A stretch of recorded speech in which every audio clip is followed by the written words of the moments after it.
ఆదోని ప్రజలు కూడా అర్థం చేసుకోవాలి. ఈమె పేరు దుర్గమ్మ. ఈమె పేద మహిళ.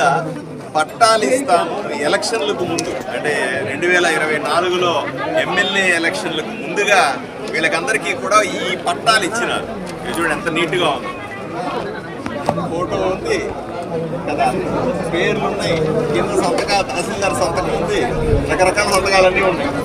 ఇది చూస్తే ఏమనుకుంటారు, నిజంగా మాకు పట్టా ఇచ్చేసారు, మా జీవితాలు బాగుపడిపోయినాయి, ఇక్కడ మాకు ఇబ్బంది ఏం లేదు, ఇక్కడ ఇల్లు కట్టేసుకుంటాం, ఆనందంగా ఉంటామని దుర్గమ్మ అనుకుంది. సరే ఆనందంగా ఎవరో ఎందుకు పట్టాలు ఇచ్చారంటే మాకు ఓట్లు వేయండి అని చెప్పడానికి. అప్పుడు ఉన్నటువంటి ఎమ్మెల్యే, వైఎస్ఆర్సీ ప్రభుత్వంలో ఉన్నటువంటి ఎమ్మెల్యే ఇవన్నీ పట్టాలు ఇచ్చేసి మాకు ఓట్లు వేయండి మీకు పట్టాలు ఇచ్చాం కదా అన్నారు. పాప అమాయకులు వాళ్ళకు ఓట్లు వేసారో నాకు ఓట్లు వేసారో ఎవరికి తెలియదు, అడగాల్సిన అవసరం కూడా ఏమీ లేదు. కానీ చివరికి ఎలక్షన్లు అయిపోయి ఇప్పుడు వెళ్ళిన తర్వాత ఈ పట్టాన్ని తీసుకొని వచ్చి చూపిస్తే ఇది దొంగ పట్టా అని తేలింది. ఏమయ్యా ఇది ఎవరిచ్చారు అప్పట్లో?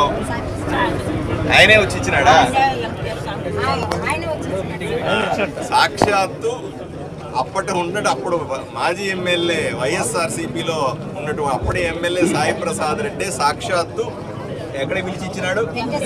వెంకటేశ్వర స్వామి గుళ్ళో. ఇంకా పాపం వెంకటేశ్వర స్వామిని ఎత్తిన చేయి పెట్టినాడు.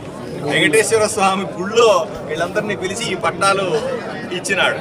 కానీ తీరా అది చూసిన తర్వాత రెవెన్యూ రికార్డులు లేవు, ఇవన్నీ దొంగ పట్టాలని. ఒక సాక్షాత్తు వైఎస్ఆర్సీపీ ఎమ్మెల్యేగా ఉన్న వ్యక్తి దొంగ పట్టాలు ప్రజలకు ఇస్తే ఇంకా ఊర్లో మిగతా వాళ్ళు ఏం చేస్తారు? ఏదో సామెత ఉంది కదా, ఆవు గడ్డమే మేస్తే దూడపోయి ఇంకెక్కడైనా మేస్తుందా అని.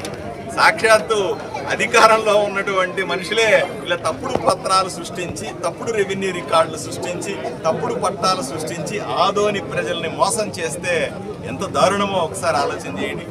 ఊరి నిండా ఇలా ఉన్నాయి.